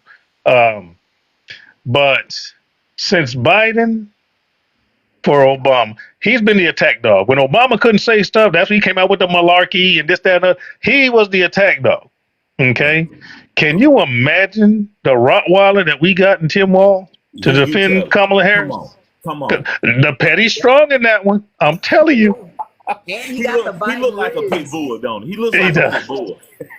And he got the Biden swag. I mean, Walls got swag too. I mean, so it's gonna be a fun, good time with them. I'm excited. We got one more guest, y'all. This is number 6 tonight, Miss It, and I checked her numbers. I think she's okay. I just followed her, Sneaky. I'm just like you. I figured that out. I followed SNB Freedom. Introduce yourself, and you're on the hot seat tonight. Talk to us. I cannot. I'm enjoying you guys. This is the first time I've seen your live. Hello, welcome. And so, 100,000% agree with what you said, and I am 100,000% behind Madam VP. And like you, Sneaky, I had my reservations because the day, I'll never forget this, 3-4 weeks ago, I was sitting in my kitchen with my besties. And we were sitting there when the news came down to Biden quit and the transition. We're like saying, oh, Lord, and I hated that I had that feeling of dread. I said, you guys, I hope that I am so wrong. And thank God I was. I love the fact that people are seeing, they're craving change. And then I love Hakeem Jeffries, and he summed it up to me.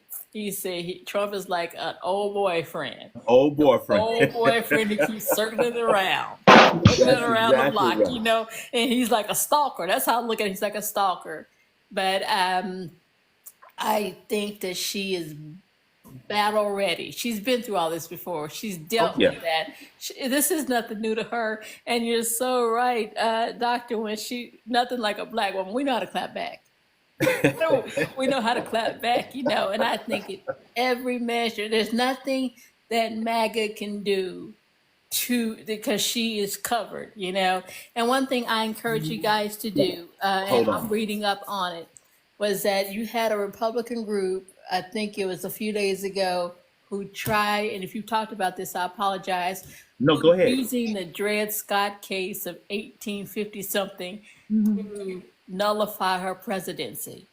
And so, and they're doing that because I'm trying to remember Dred Scott, is that it basically reiterated that black people were not citizens. Yes, And enslaved also- people are not citizens. That's Dred Scott. Yes, and they also included Nikki Haley and Vivek Ramaswamy as well. So I said, now look at you people. And I'm looking at these black people voting MAGA. I said, look, they trying to nullify you in the voting block, But anyway, I can go on and on about how excited I am. That's so I would tell good. you, and I would tell you, That is so I good. will admit it, I'm shallow. My favorite part was the roll call. I go back and watch that now.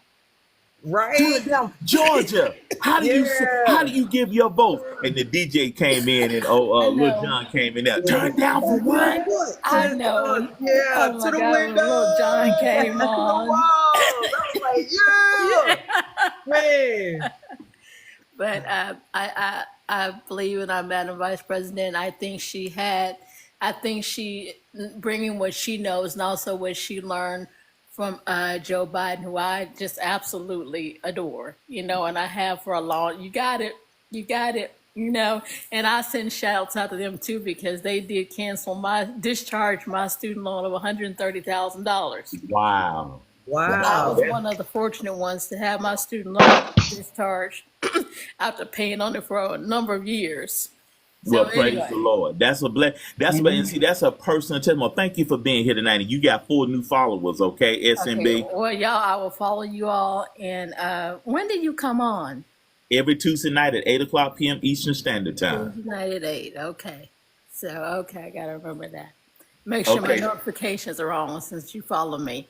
Okay. You all have a great night. And thank you very much for inviting me up. And go, and Tim, I'm sorry, I'm getting a little choked up here. That's all right. Thank you for being here, my friend. Hey, y'all, we got a special guest tonight, all the way from Sugar Land, Houston, Texas. They call her Bougie Bree. Y'all give it up for Bougie Bree.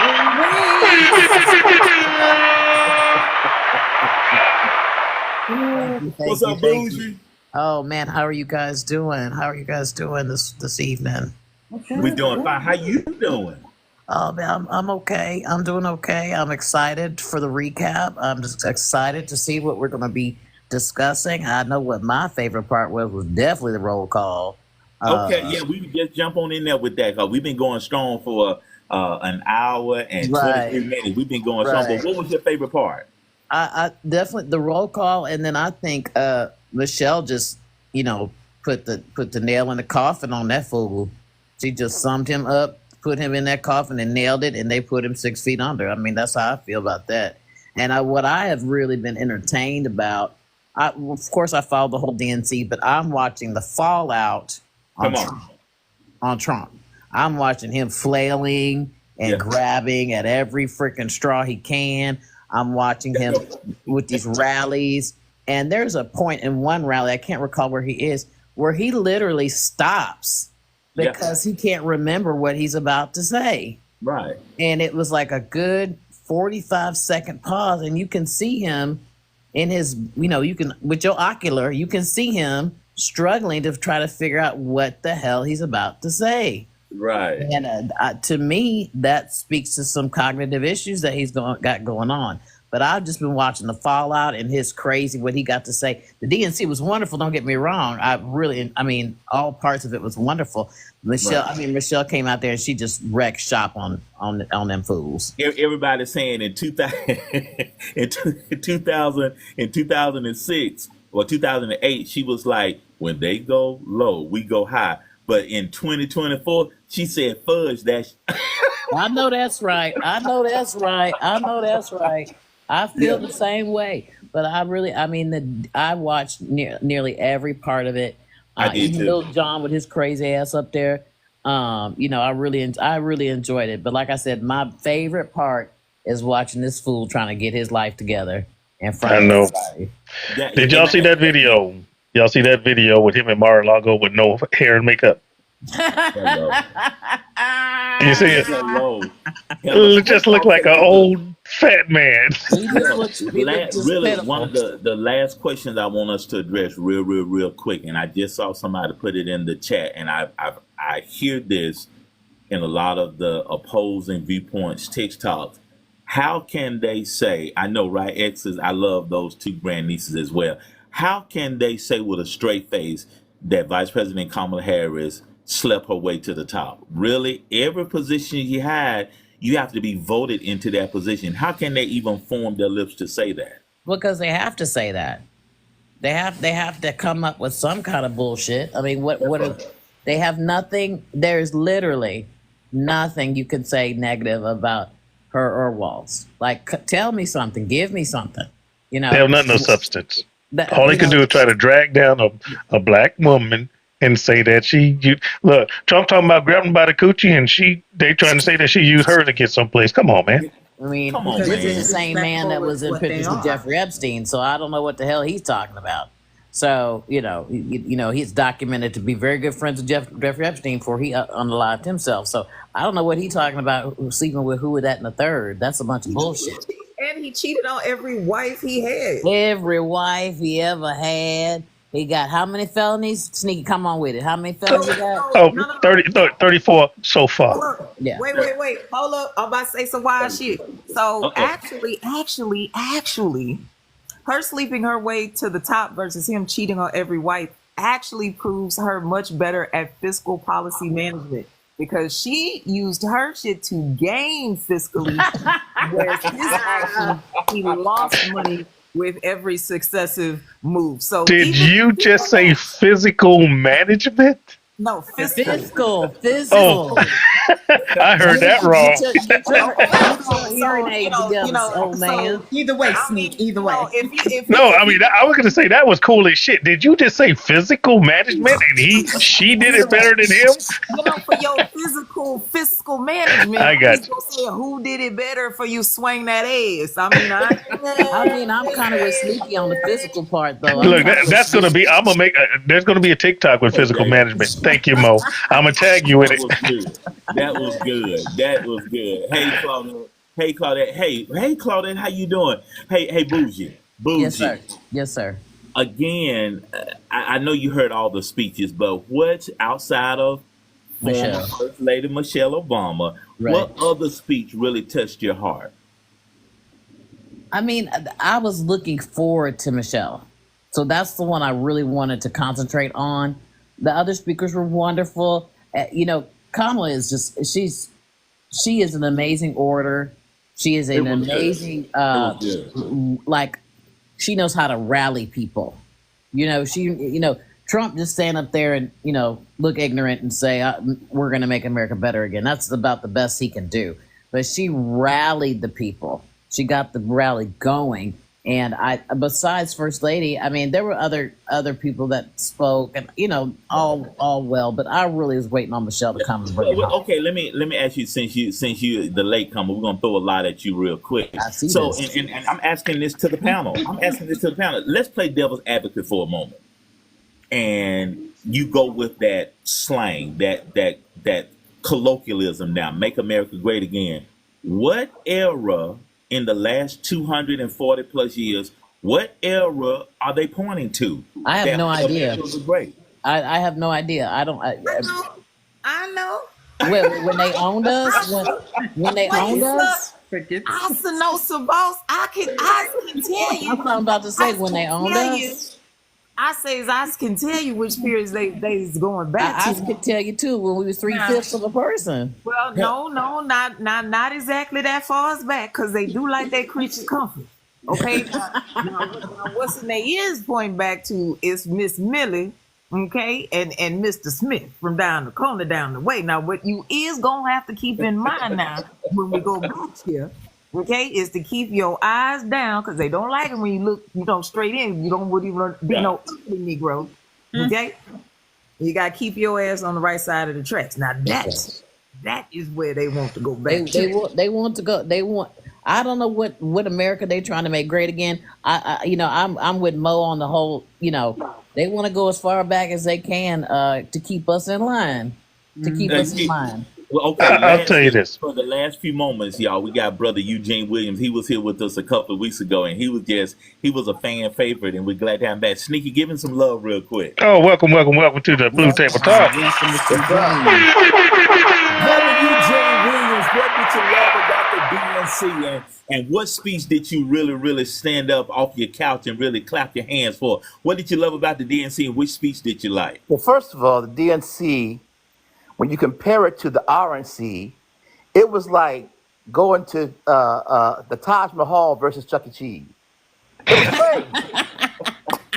It was ridiculous. How much better and how much more timely and how much more, and what a better vibe it had than the RNC. The Republicans that were attending the DNC clearly had a better time at the DNC. You see on their faces. They were having a good time themselves, better time at the DNC than they had their own RNC. Here's the thing. I liked all the speeches. I thought they were great. I love Coach Walls. That's my guy. I'm a former educator myself, a former high school football coach. So when I see Coach Walls, I see me. So I dig him. I dig Kamala, number one, because I'm a member of Alpha Phi Alpha fraternity. She's my sister, AKA. So, hey, party. So I love Kamala. That goes without saying. Not only that, plus the policies that she promotes are the policies that I'm down with. I'll say this. That roll call for me was the roll call for me. Okay. Because where else are you going to see Lil Jon Basically coming out and doing a roll call for the state of Georgia? Come on. I loved it. DJ Cassidy, Lil Jon. Yes. See, what the Republicans are mad about is the fact that African American culture cannot be escaped. African American culture is American culture. It is uniquely American African American culture. And so you can't, whether it's the choir singing the national anthem with a beautiful soulful rendition, whether it's Lil Jon coming out, whether it's the Obama speaking, whatever it happens to be, Black is all over the DNC right now. I was amazed to watch the backstage shows. I was watching some other podcasts that were happening during the DNC, and to see all of the young. This is the most encouraging thing. All of the young, up and coming Black politicians and mayors and gubernatorial candidates and senatorial candidates. Man, Black folks, this new generation of Black folks. Yeah, that Jasmine Crockett could almost run for president herself, can't she? I can see her in 8 years doing it. These new young Black politicians are very serious. Yeah, brother Eugene, hold on a second. We got Miss Debbie. She's been here with us all evening, and she finally raised her hand. She's like, Dr. Sam, let me in. Miss Debbie, come on in here. Give us some love, Miss Debbie. I am. Wait, let me do this, Miss Debbie. Welcome. Gotta give you your welcome. Oh my God, I am so excited. I love the entire DNC. Barack was off the chain. I even made a video with him saying that. And coming down the golden escalator, descending from the sky. That was like, oh my goodness. But yeah, I just wanted to let you guys know that it's nice running into some grown folks on here. I was like, that's more my speed.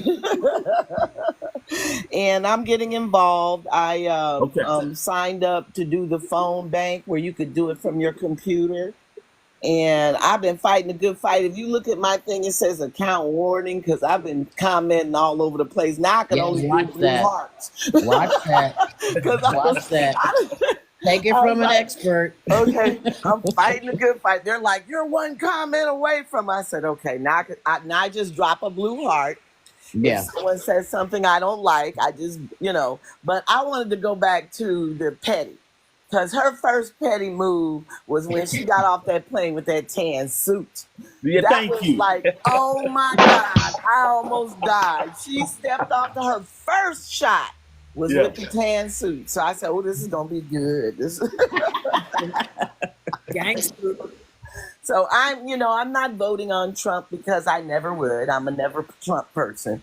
I go by the content of the character. Amen. He could have policies that he could walk up and give me a box of that cereal. I don't care. I would never vote on him. And I loved Biden. I cried I did. because My feelings were hurt too. My feelings I were was hurt. bad. Yes, but once it got going, it's like, oh my goodness, and so many people are so involved. We're just tired of the hate and the divisiveness and she's a DEA, she's not black, she's not this, and all these people on here. But I was shooting you that Mobetta, how you say your name? Mobetta. Okay. Because they have a lot of grifters coming on here on these lives. Yes. They come on here with, like you were saying, with the same questions, and then they'll put you on hold, and they must be asking somebody, "What does it say?" Then they'll come back, and they just keep going, and they don't believe the BS. They don't believe that bullshit. They just getting paid. That guy Charlie Kirk from Turning Point, on his website, I checked it out. He offers them money, so they come on here to get paid on Craigslist and all those places. So I don't believe most of them will vote on him. I believe it's just a job. Yeah. Like Debbie, real quick, Debbie, before we let you go, what do you think? Sorry. It's 70 days left. What do you think her chances are now? Oh man, we're gonna do this. She's gonna win. He's gonna lose. He's gonna say something. He did the fake assassination. That didn't work. Then he turned around and did the water. Thank you. Call a spade a spade. That didn't work. He keeps trying everything and they're throwing stuff against the wall. She's gonna win. America's tired. It's just tired of all of that. We want to come back together as a countryman. Thank you, Well, Debbie. thank you. Well, I followed you guys. We following you back. Okay, Yeah, I you guys followed have you. a blessed day. Thank you for having me. Thank you. Thank so you for much. being here. We'll be seeing you guys around. All right. Thank you. I want to say this real quick. Hope, enthusiasm, and energy ain't worth a shit without a vote. Amen.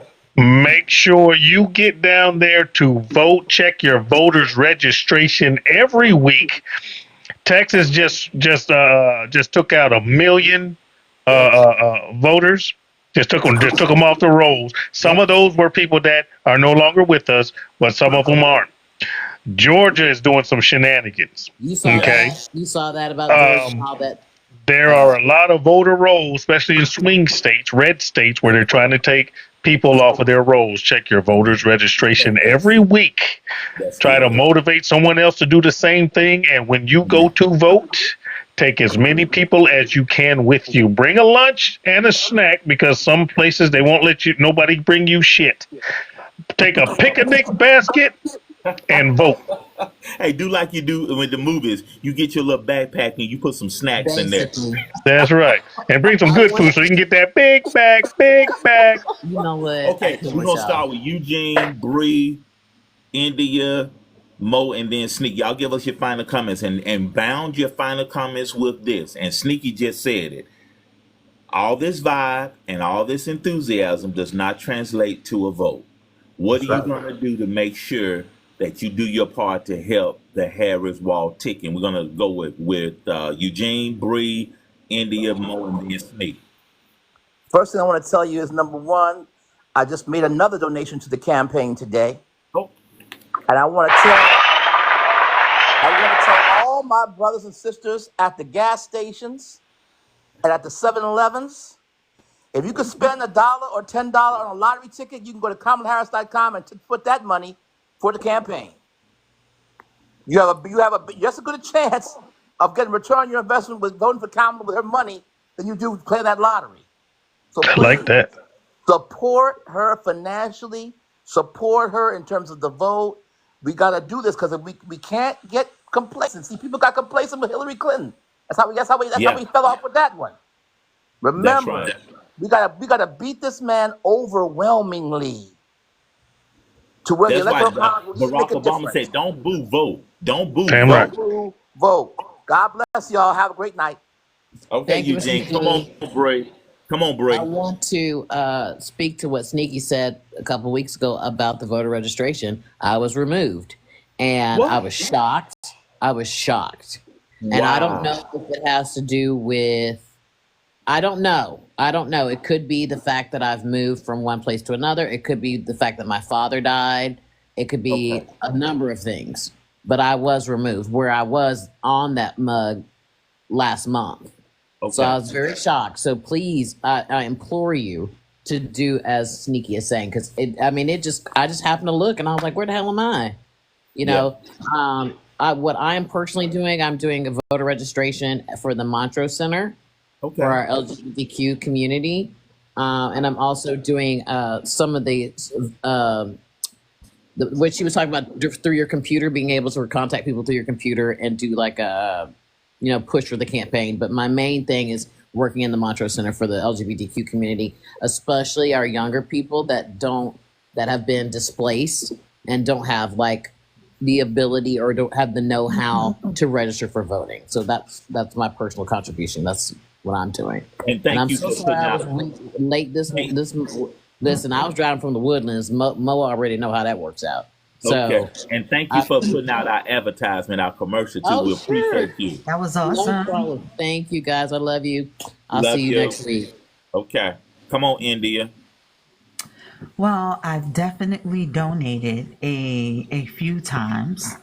The people that I run in and talk to, they just happen to be Kamala fans. Definitely Democrats. As far as I know, everyone I speak to are voting and are registered. I think the reminder to check your voter registration. As much as I want to think like, do I have to do that? But of course you do. Yeah. Because look at what they're doing. And what I want to know is the question that I have. And when they do things like that, what can we do about it? Right. Go ahead, Sneaky, because I want to know. Because I need to sue somebody. And like, what can we do about it? Yeah. If you get to your polling place and they tell you that you don't have a voter's registration, ask for a provisional ballot. Okay. Ask for a provisional ballot, fill it out right there in front of them, and then turn it in. Make sure they don't write on it. If they write on it, ask for another one, because sometimes they'll put a check or write on it something, and that'd be like, that's the one you need to pull out. If you're not on the voter roll when you get to your voting place, ask for a provisional ballot and fill that out so you can still vote. I'll shut up now. That's good, and that's good. And what about like right now? Because I know I'm on there, but if I go in there tomorrow and I'm off the rolls, how does that happen? What can we do about it? Just re-register? No, well, yes. If you check your voter's registration and you're not there, register, and then check it again next week, and check it again next week. Make sure you're registered. Do your best to be registered when you go down there if you vote physically. Well, once it's my turn, I'll tell you what I do. Yeah, that's good. Okay, well, thank y'all. Everybody have a great night. India. See y'all next week. Come on, Mo. As for what I'm doing, so my sorority chapter, we already have our voter registration initiative, but then in the larger D9 collective, it's the stroll to the polls. So always supportive of that. Obviously, my platform here, dedicated to the issues, dedicated to talking about what needs to be known, and highlighting the facts and the issues as they really need to be told, and providing the context around them, so that people have the information they need to make a decision. So I'm not necessarily saying you have to vote for Harris and Wiles. If you hear the facts and you go some other way, fine, but deal in facts, not your fucking feelings, because that's what gets us into a whole lot of mess that we don't have to be in. That's all. Yeah. Hey, and keep those videos going. You are funny. You are funny. Hey, I like that after dark effect that you have. You be laying down, you have your big thing, and you like, okay, y'all, are you listening? Are you listening? Hey, Sneaky. And then she had a blanket kind of at an angle, and she don't have her glasses on. Her eyes are popping, and she got her nails. And she said, "Now y'all listen. Now y'all know I can be petty."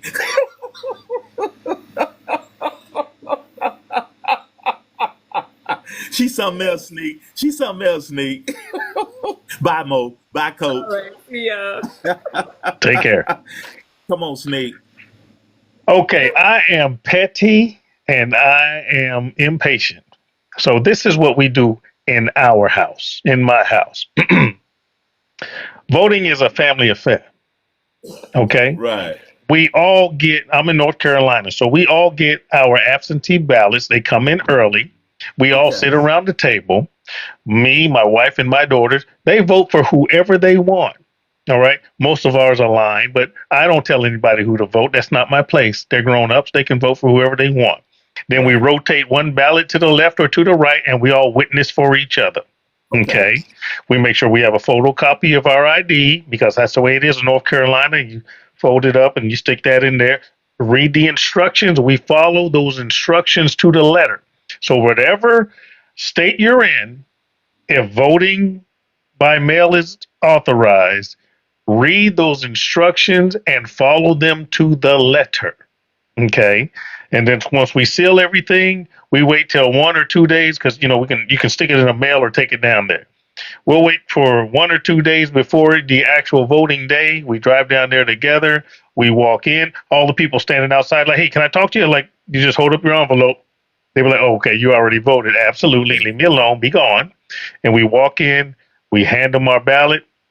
Make sure nobody writes on it. They give us our "I voted" sticker, and we walk out. We don't have to stand in line because I'm impatient. And we walk in together, all six of us, and we walk out together, all six of us, with our I voted" sticker. I probably do a TikTok or a YouTube real quick fast, and I I'm on my like way. that. Okay. That's right. But when it comes to voting, once again, Right. make sure you check your voter's registration every week because there's some shenanigans afoot. If the Republicans can't win by numbers, they're going to Right. win by making sure that they stop us from voting. That's right. That's right. Shenanigans. That's right. Okay. That's right. Yeah, that's the way we do it. I'm behind Kamala Harris and Tim Walz 100%. I love Gus, and we're just going to keep pushing. Once again, excitement and energy don't make a shit if you don't vote. You got to do something. You got to You do got to something. do something. You got to vote. There's a lot of people that are excited, and all it takes is bad weather or some jump in a van or take a whole bunch of friends with you and vote together. It's a family affair. Thank you, Sneak. We love you, man. Yes, sir. Hey, guys, I'm going to echo real quickly. I'm just going to echo what former First Lady Michelle Obama said. It's time to do something. I'm gonna say this. Thank y'all for the new followers. Thank you for the gifts. Thank you for all of the guests that hopped into the hot seat tonight. We appreciate you. Thank you, everybody. We got new followers, and we're here every Tuesday. Hey, Becky, we're here every Tuesday, 8 p.m. Eastern Standard Time, and we'll be talking about this. We're gonna talk about relationships. It's a lot for us to talk about. The Blue Table Talk, a real quick history lesson, story time. 2 years ago now, 2 years and one episode. You remember Will Smith slapped Chris Rock. After that, I tweeted Chris Rock, Will Smith. I said, since y'all have these big platforms and something that's absent is the blue table for men. Why don't y'all do a talk for men like Jada does the red table talk? Why don't y'all do the blue table talk? And I shared this with one of my clients, and she said, well, Dr. Sims, with all of your experience and everything that you do, why don't you start it yourself? I've created a YouTube channel. I got a Gmail. I got a Cash Out, and I got the this every Tuesday night. Now, we did do it for men because men don't have an outlet. Women do. And it's not that men don't need help. We don't get help. And so I originally designed it just for men, but a lot more women show up on our night. We were on Wednesday, we're on Tuesday now. It's open for everybody now. So this is the Blue Table Talk. And so it's for hurting men, and hurting women. And this is a safe place to heal. And we just so happen now to be on this way for the next 70 days. Is all hands on deck. We got to work together. We're family. Because my estimation, and a lot of people are saying that Project 2025 is not a threat. Former President Donald Trump, let's give him another opportunity. You got a shot and you mess it up. You $8 trillion in debt in 3.5 years. Come on. You had your shot. You had a chance. You don't want to relinquish power. Who does that? You didn't even go to the inauguration of President Biden. Who does that? You led an insurrection. And we talk about integrity. I'm like Debbie. I can't support. He's not an integral man. He's not a good person. I cannot stand with him. Policies aside. Because what policy could Vice President Kamala Harris say that's gonna sway you over to her side? What do you want her to say? We need Thomas Bishop, another brother that I follow on here. I like him. I need somebody to stop Project 2025. If you haven't read the 900 plus document, there's only one line that I'm concerned about. It's only one line in there. Immunity for police. I have 2 black sons. My wife has her brother. Got a daughter. If we get pulled over, I have not had a bad experience with the police. I'm an older gentleman. I got my license. I have doctor on my license. So, I don't get accosted by the police. When I've been stopped for whatever reason, they've been nice to me. Dr. Sims, they are very nice to me, but everybody doesn't have that experience. Can you imagine, Bougie Bree, can you imagine police with immunity?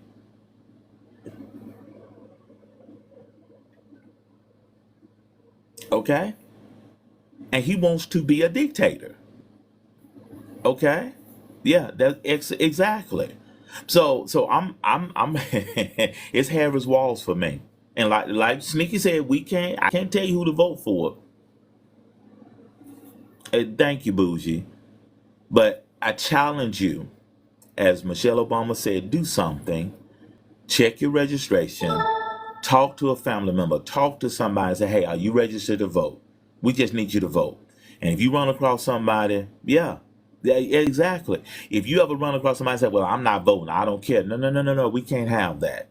We can't have that. Do something and do it now. I like that. Do something, do it now. Well, we've had y'all. We said we were going to kind of go for 2 hours to recap. And we're going to talk some more next week. Y'all invite a friend next week. We have some good numbers tonight. Invite a friend next week. Okay, and we love you much. And thank you for the new followers. We're going to follow you back. Thank you for the gifts tonight because, I'm an influencer. So the more gifts, it helps me out in a very small way. But hey, every little bit helps, right? I love my panel. Thank God for y'all. We make a great team. We like a band of superheroes. All right. Love you much. And remember, if you stay high on life, life's going to stay high on you.